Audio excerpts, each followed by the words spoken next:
RWBY Volume 5, Episode 6, Known by Its Song. So this was actually a pretty awesome episode. This was finally that conversation that we were going to have for I would say Ruben, wow, for Raven, Yang, and Weiss, and I loved it. I thought it was really cool. We got a little bit more as far as the exposition and some explanations for everything that happened. We find out that the ability to turn into both a Raven and a Qrow for the respective characters is actually not a part of their abilities as like partial fondness or something like that. That is purely magic, which apparently is something that happened to them because of Ozpin. And Raven is not too happy about it, it appears. So I'm definitely looking forward to some more answers there. We probably won't get that in the very next episode, but I loved it in this one. Like everything we got I thought was cool.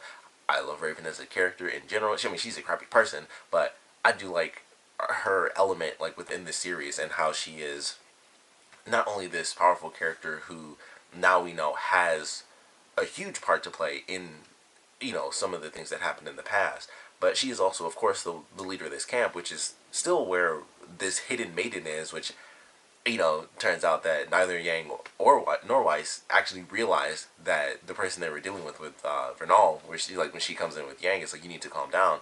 Neither of them actually knew that was the maiden.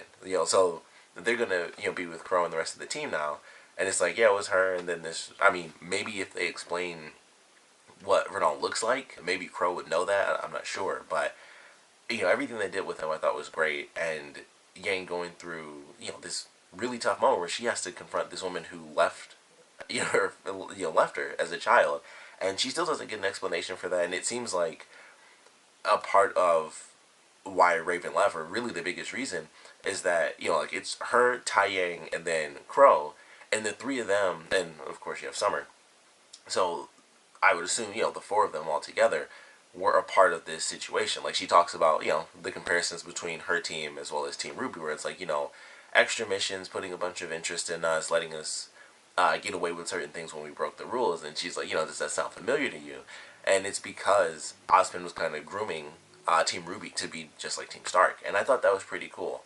So I like that parallel that she mentions, where it's like this is basically where you guys were headed, but that thing that he was trying to prepare you for kind of hit before he could sort of groom you all. So I thought that was actually really interesting, and it seems like a part of Raven's distance from everyone that she's known is that the rest of her team basically followed Ozpin, where it's like, hey, let's do this, as where she was like, man, we joined up, like her and her brother, which I thought was a crazy revelation.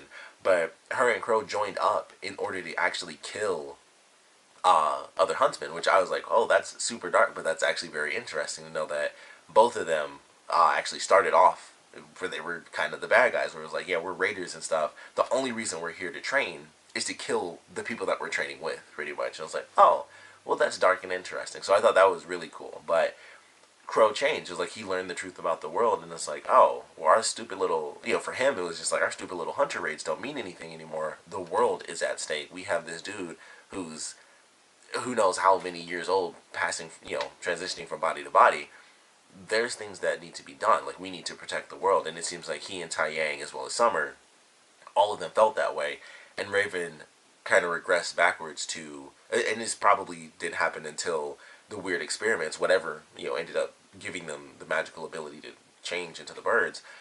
It seems like maybe after that point was like the final straw for her, and she was like, no, this is insane. Not only is this some insane war where we're fighting an unstoppable force and seemingly invincible and countless force almost as well, but now this other stuff has happened to me, these whatever these weird magical experiments were.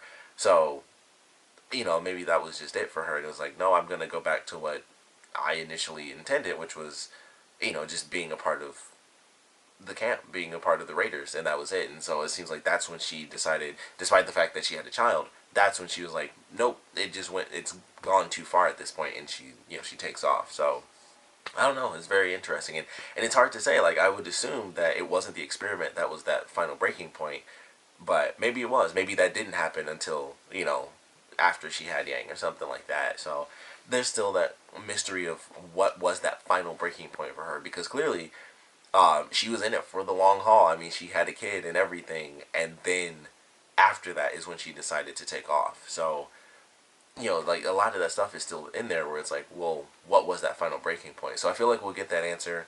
Maybe we'll get it from Qrow. Maybe we'll get it, from another character, that was involved. I mean, we have Qrow. We also technically have Ozpin and Oscar.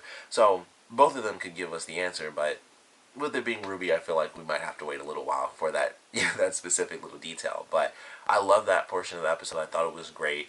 The beginning of the episode with Qrow actually going around and looking for former acquaintances, I thought that was very interesting. It was cool just to see him walking around and he's like, just trying to find these people that are like former acquaintances of his. I would assume that they're on the other huntsmen and huntresses that are just really powerful. So he's kind of going around trying to find these people, and they're all gone. Like, they've all disappeared. They're all on these random, like, bounty hunter missions and stuff like that. And I think the shortest or like the smallest number was like a mission that was in progress that started like 5 weeks ago. So all these people have gone missing on these missions, and they've been gone for at least a month. So he's looking for all these people to try to kind of build up another team, and all these people are gone. So that could just be a coincidence, like, oh, everyone just happened to be on a mission.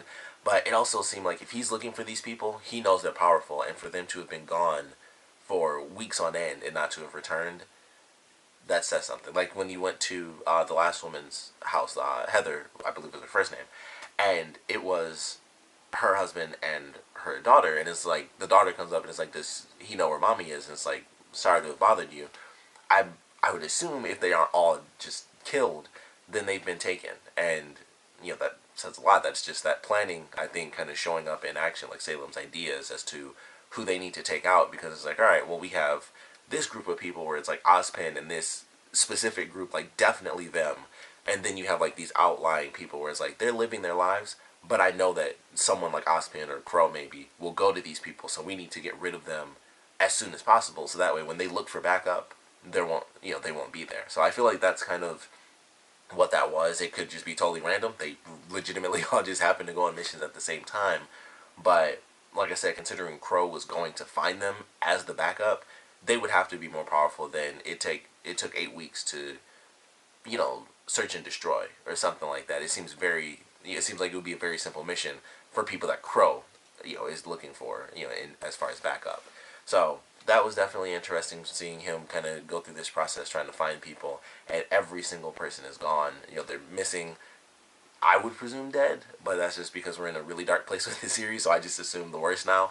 But he could not find anyone. But fortunately, at the end, he does get a little bit of backup, and so we get to see Team Ranger. They're cooking their food and stuff, and Qrow calls for RWBY, and she sees her sister, and she just kind of breaks down. It's like, I should have stayed. I should have talked with you more. I just didn't know if you wanted me around. But of course, with Yang is like, I just wanted to be with my sister. Like, that's why she left. Raven was kind of mad, but it's like, I don't care about answers. I don't care about the truth even. I don't care about you. I just want to make sure that RWBY is okay.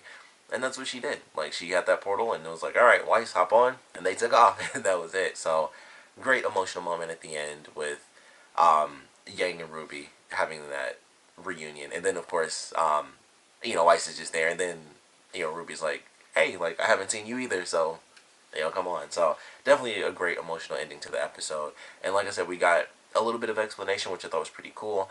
And I'm certainly looking forward to getting some more answers. I don't know. It seems like Weiss was more accepting of what she was hearing, but I think that had a lot to do with the fact that Yang was she was on a dead set mission to get to RWBY. The answers, anything that came up, was just filler for her. So I think for Weiss, it had a much greater impact, because it's like, oh, that's interesting. I never knew this stuff, and like all these crazy things. And for Yang, it's like, sure, whatever, help me get to RWBY. So I think, maybe in a couple episodes, she'll kind of go back through it and be like, okay, maybe that was some insane stuff that she was telling me. And of course, the magic thing kind of shocked both of them. That was pretty much dead on, like, oh, that I paid attention to. So maybe we'll see that. I feel like it'll impact them both differently, because Weiss was already kind of in it. And like, it's even little stuff during the conversation when Raven mentions Salem and how she's in control of all the Grimm and stuff. Weiss was the one to be like, what? Like, it was like they were both silent for a while, but it's little stuff like that in writing where it's like, okay, this is like that small clue to be like, this person's more invested in what's happening than this person. So little stuff like that I picked up on. So I am curious to see how that ultimately plays out with the characters, and I would assume it's going to be Weiss that tries to get some of the answers from Qrow, especially with how things are going to have to play out with the introduction of Oscar, where it's like, yeah, so this is what's happening, and here's this, and that will also have an impact on Weiss and Yang, because it's like, oh, she was telling the truth. So, that'll just, I don't know if that how much that'll impact Yang, but like I said, Weiss was already invested, so I think she'll be the one to ask, I think at least, what exactly did Ozpin do? She might not ask Ozpin, but she might ask Qrow, like, what did he do to you guys that made your sister take off? Like, what was that final straw? So I'm looking forward to getting some more answers. I don't know if it'll be the next episode. Of course, Blake didn't show up in this one, and now we have 3 members of Team RWBY together, and Blake's still off on her own. So now that they've kind of reunited, and I mentioned this before with how they kind of split up the episodes because the girls were separated. Now that they're coming together, it's basically just 2 stories. So you have Blake doing her thing, and then the rest of Team RWBY is there, and then I'm sure we'll get, at some point, we'll start to see more of the villain stuff, because they show up it'll be like once a month we get like a shot with the villains. So at some point we have to see, I hope at least, what we got from the opening, which is Cinder and Vernal kind of confronting each other at the camp. So maybe we will actually get that, maybe we won't, but I do want to see some more stuff from the villains, and kind of where they're headed. Of course, I know we'll get some stuff from Adam, because he's like, pretty much at this point I would say Adam is the poster boy of the villains, and Cinder is well, it seems like they're kind of grooming Adam to be the poster boy, because he's finally getting like a lot of attention. So we'll see how that ultimately plays out, but it's still him doing his thing, and then we have Salem and stuff. So it's still on different levels as far as what they're doing as villains, but ultimately the goal is kind of the same: wipe out humans. And I don't think he's paying attention, but obviously for Salem it's like wipe out everything. But I'm sure that'll come to a head at some point, so we'll see how that play out. But this is definitely a great episode, certainly an emotional ending, and I'm looking forward to getting some more answers, seeing the reactions of Weiss and Yang once they know that everything Raven said was true, and then they can ask some of the stuff that I'm sure neither Ozpin or Qrow really want to share. So they have those extra little details that the rest of the team doesn't. So they can do that if they want to. But either way, I'm looking forward to it. Love this episode, but of course would love to know what you guys thought about it. So please comment below, let me know your favorite parts about it, your least favorite parts about it, and I want to know your theories on what was that final breaking moment that made Raven leave and just abandon everything that she knew. She had a child, she had a husband, I would assume they got married, and she had her brother even that she grew up with. She left all of them to go back to being a raider. So what was that final straw? Like, at some point, after having a kid, after the experiments and all that, after knowing the truth, what was that truth in your mind?